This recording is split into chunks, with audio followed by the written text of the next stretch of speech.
Have you ever sat and wondered, what's wrong with me? Why can't I get my shit together? Or maybe you feel like you have your shit together, but you can't seem to break through to the next level. You find yourself cycling around your goals, not fully jumping in, committing. Or maybe you're like me and you love a good challenge. So you jump all the way in and then feel the whiplash of your emotions: fear, judgment, shame, overwhelm. Why do some humans have this unbreakable resilience while others seem to run and hide from their emotional discomfort? This is the question I ask myself on a daily basis, and the one I am determined to solve on this podcast. I'm here to ask the emotionally uncomfortable questions and help women thrive in all areas of their life. I'm a TEDx speaker, author of Dying to Be a Good Mother, and host of this podcast. I'm here to help women take radical responsibility for how they want to feel in all areas of their life so they can show their children how good life can feel. I started my career as a social worker, helping adults see and understand their children's behavior. But it wasn't until stage 4 cancer in 2013 that pushed me to take a deeper stand for change, uncovering how cultural expectations sabotage our dreams. I've been featured in Forbes, Entrepreneur, Real Simple, Google, Mind Body Green, and more.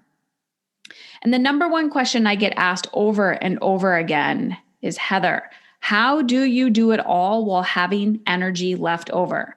Simple answer is, I don't. I plan my week in alignment with how I want to feel. And I want to show you exactly how to do this yourself.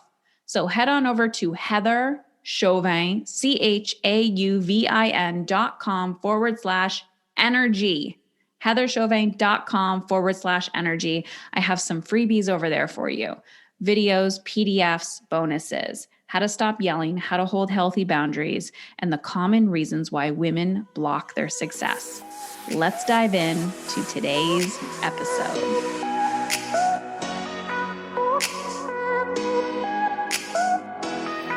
How to truly break the all or nothing mindset. All right, ladies, I'm back. And today I'm actually going to be sharing a clip with you from one of our mastery coaching program calls. There's a call that we do every month called Mastering Resistance. And inside our community, we have one big community with our mastery business clients and our mastery clients, because I believe that personal problems become business problems and business problems become personal problems. So it doesn't matter if you are a woman in business or if you are a woman in corporate or a stay-at-home mom or whoever you are. This is all about feeling in alignment with how you want to feel in your personal and professional life. So why do we even need to understand and master our resistance? Because if you're not understanding emotional intelligence, your fear, your guilt, your overwhelm, your brain is going to run your life and you are not going to be living in alignment. And this all or nothing pattern is killing people. It's killing our dreams. It's killing our bank accounts. It's literally killing our relationships and us physically, mentally, and spiritually. And so if you are burnt out from the last 2 years, just know that change is possible, but you got to be willing to change. So inside today's podcast, I talk about that internal thermometer. And I always ask people, how good can it get? How good can you feel? But that's typically not where our brains are hanging out all day, every day. So dive into today's episode. Let me know what your big aha moments are. I want to connect with you personally. Go to Instagram and find me at Heather Chauvin. It's spelled CHAUVIN. You can find me there. Send me a private message and let me know. You are not alone, and I hope this episode today is of service to you. Mastering resistance is one of my favorite topics because to me, this is the work. Right? This is the work that we have to do. We think we need a strategy. We think we need more motivation, more XYZ, like all of those stories that you tell yourself of, if I just did this then, or when this happens, then I will feel. But in reality, when you learn to master your emotions, when you learn to master fear or resistance, this is where the magic happens.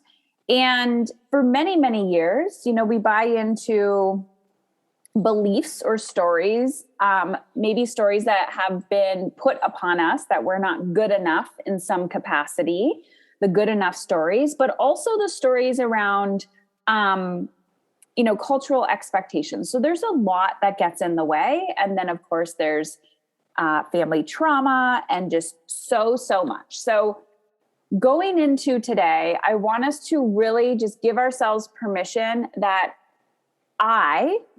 you are not your brain.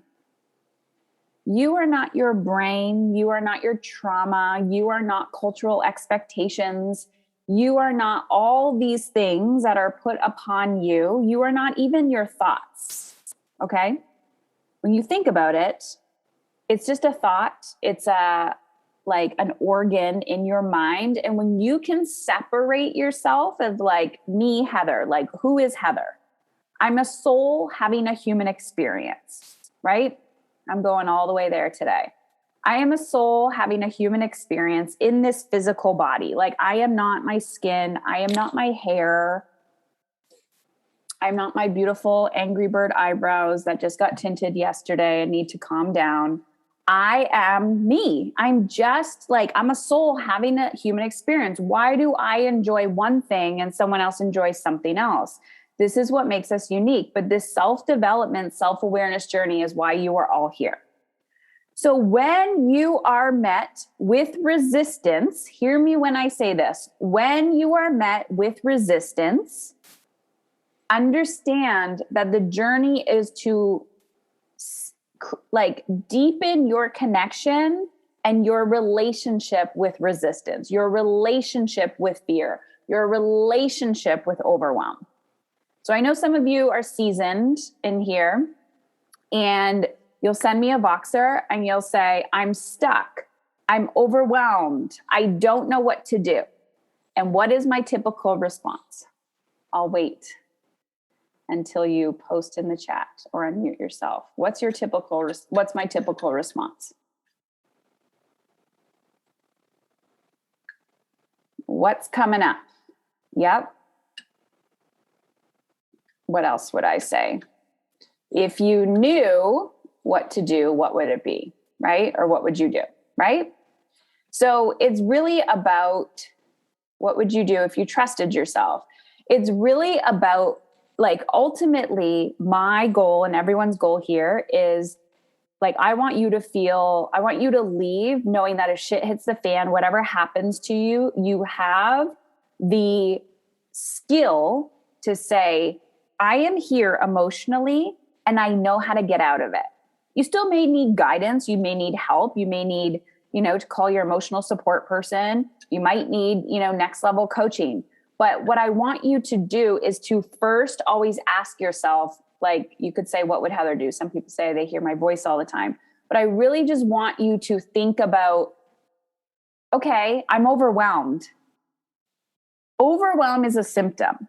I'm stuck. I don't know what to do, right? What happens when we say we don't know what to do? Typically, we blame somebody else or we seek external validation.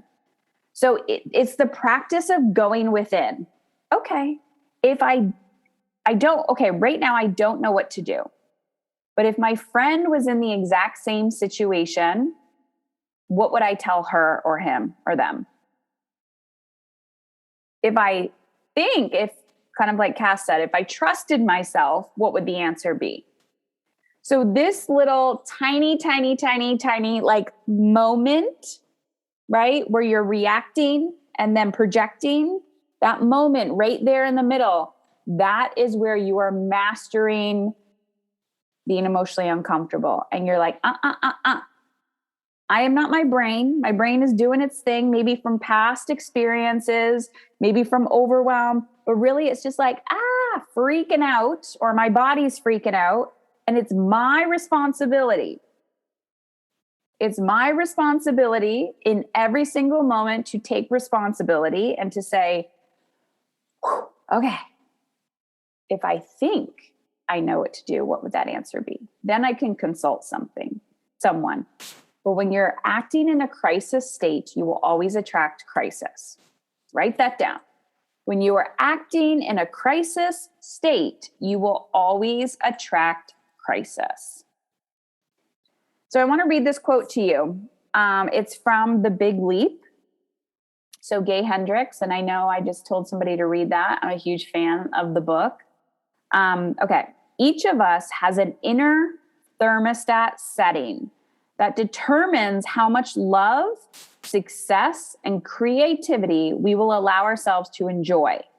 When we exceed our inner thermostat setting, we often do something to sabotage ourselves, causing us to drop back into the old familiar zone. Now I'm going to say something else, and I want to see a whole bunch of holy shit moments.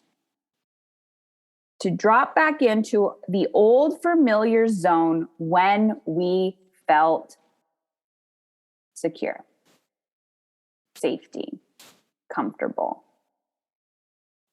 So sometimes people wonder, being in debt is not like quote unquote healthy, even though that's debatable.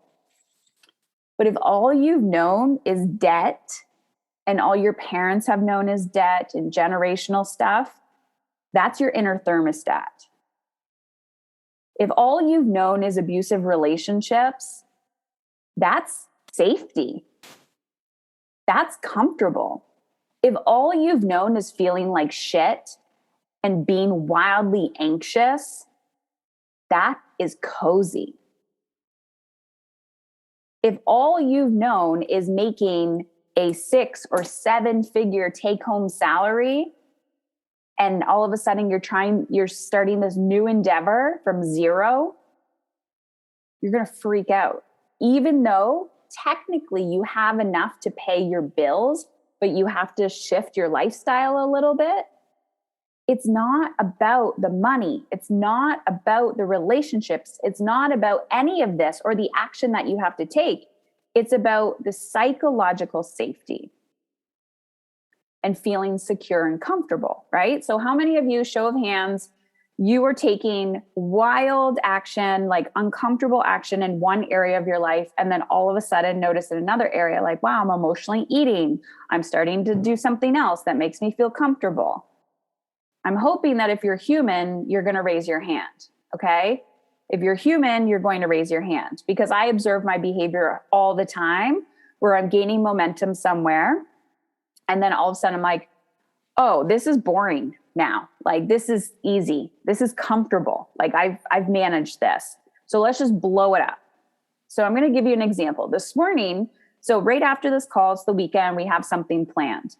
And so this morning I was making, and I've also decided, that's a whole other conversation, my new endeavor of 75 Hard. And I'll talk about it on the podcast and in the Why Not You group.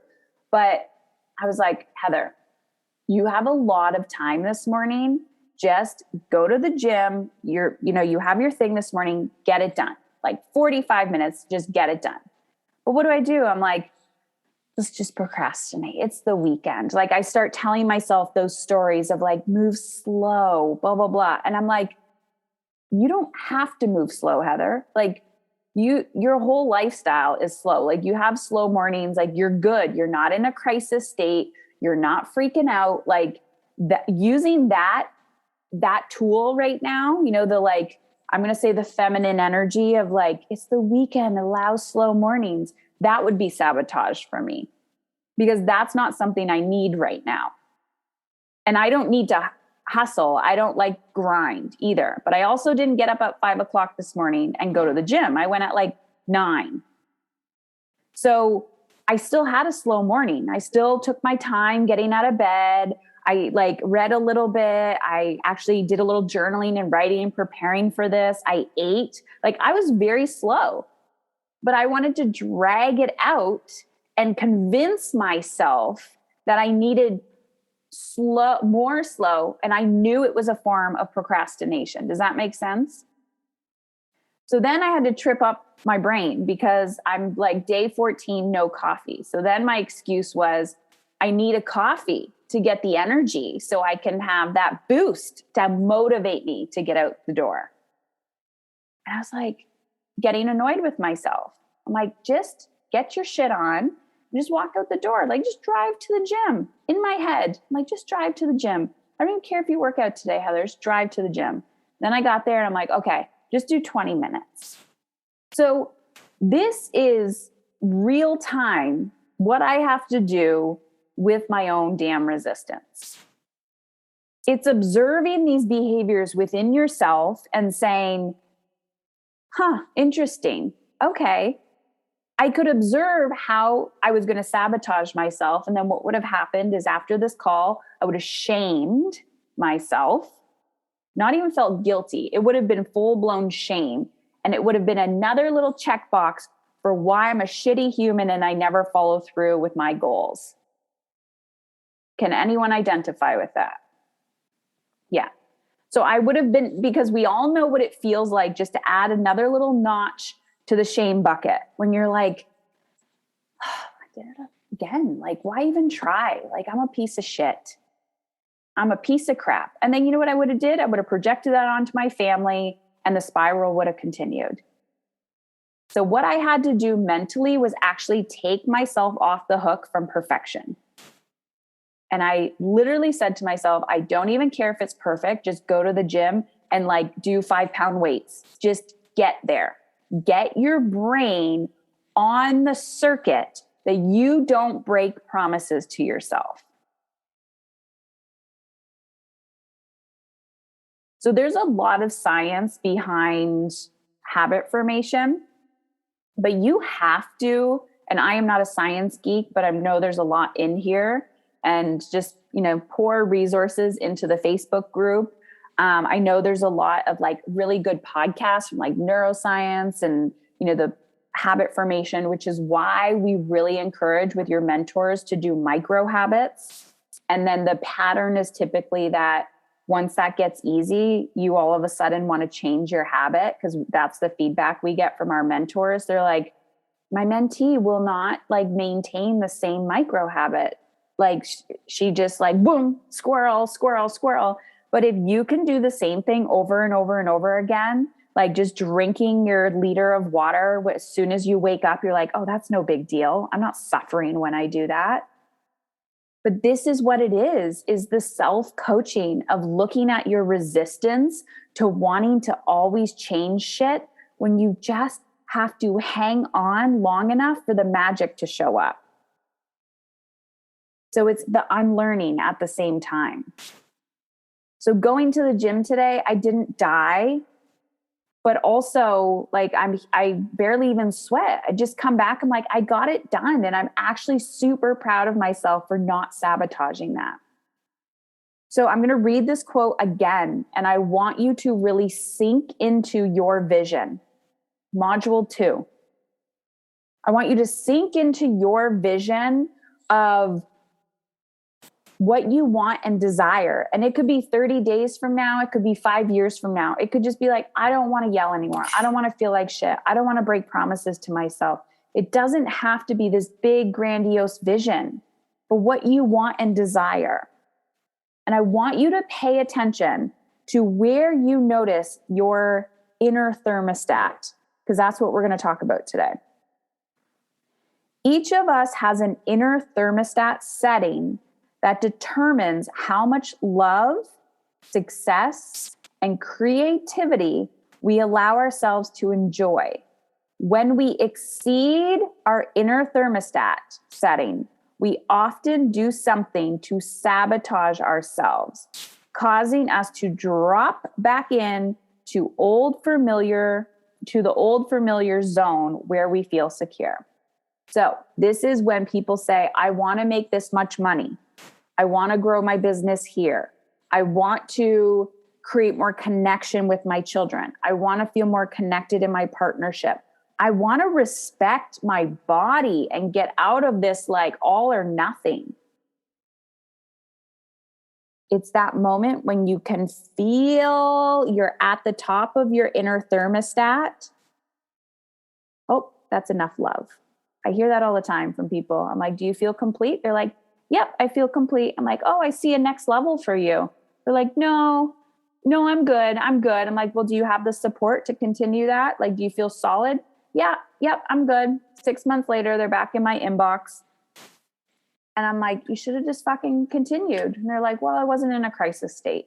I was like, this is feast or famine. This is why you go in a crisis state. When shit is going good, that's when you keep investing.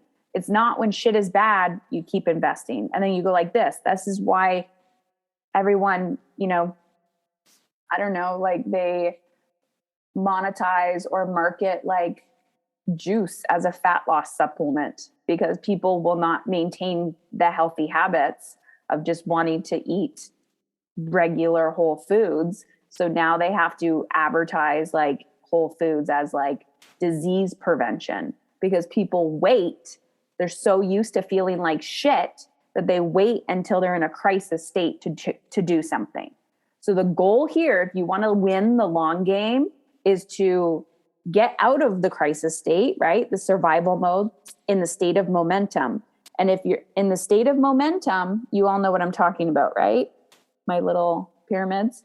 So we have survival, momentum, thrival, and then creative abundance. When you are out of the state of survival, which most people are conditioned to stay there, you're in a state of momentum, and then you're like, I'm good, I can stop now. But that's where you have to maintain. Maintaining is boring as fuck. Maintaining connection, maintaining like drinking your water, maintaining consistent habits, morning routine. You don't have to, it doesn't have to be a lot. It's just like little checks to make yourself proud. No one likes maintenance. Maintenance is boring. Maintenance is not sexy. So that's what we're here to do, is to ultimately break those patterns in your brain to gain that momentum.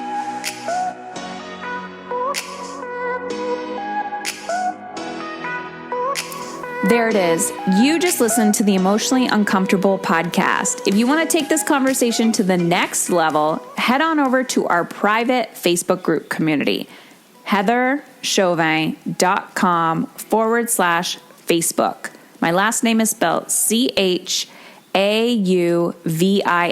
That's heatherchauvin.com/Facebook. Comfortable. I truly believe the better we feel, the more alive we become. This is how we are going to change the world. And if you've been watching me for a while, if you've been on the fence and you're curious, how can Heather help me? Head on over to heatherchauvin.com/work with me to check out my mastery and mastery business coaching programs. That's heatherchauvin.com/work with me.